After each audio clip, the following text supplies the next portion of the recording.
Sa kamay ng sariling anak, nagtapos ang buhay ng isang ginang. Ang biktima hinampas umano ng kahoy sa ulo sa kasinilid ng suspect sa loob ng storage box. Saksi si Dano Tingkungko. Sa liblib na lugar sa Norsagaray, Bulacan, nagtapos ang ilang araw ng paghahanap sa 67 anyos na ginang na si Maria Elena Estrella Villastique. Doon natagpuan ang kanyang bangkay, nakabalot ng plastic bag, gift wrapper at 2 kumot. Talaga po nangangamoy. Parang bata na nakabalok to na kaganito eh. Abot daw yung sikot tuhod eh. Parang pinilit na isinyot sa karton eh. Batay sa autopsy, blunt traumatic injury sa ulo ang ikinamatay ng biktima. Ang kalunos-lunos na sinapit ng ginang gawa raw mismo ng kanyang anak.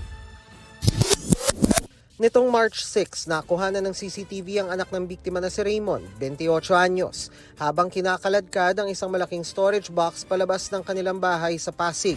Sabi ko, kuya, ano po laman yan? Sabi ko gano'n. Sabi niya, wala, party lang. Sabi gano'n, may birthday lang daw po. Para pong nahihirapan po siyang parang balisa ba? Ang laman pala ng kahon, bangkay ng kanyang ina. Halos 1 linggo raw nagtago ang suspect hanggang mamataan siya ng mga kaanak sa isang mall at agad itinimbre sa NBI.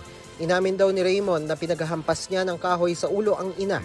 Itinuro niya rin sa NBI kung saan niya itinapon ang bangkay ng ina.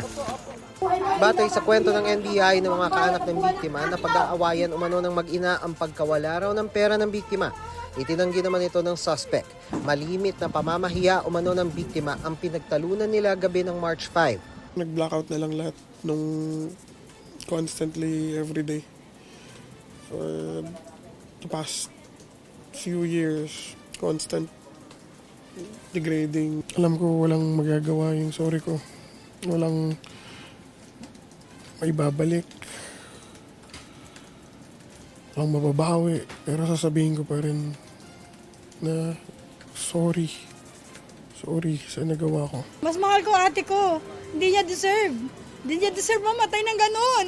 Buti kung mamamatay sa sakit dahil diabetic ate ko. Alam namin may sakit. Pero mamatay ng ganyang walang kalaban-laban. Tapos makikita mo basag-basag ang buka, basag ang ulo, basag ang mukha. Tapos pinagkasya niya sa malit. Ang laki-laki ng ate ko. Pagkasya niya doon sa box. Ang kapal na mukha niya. Hayop siya.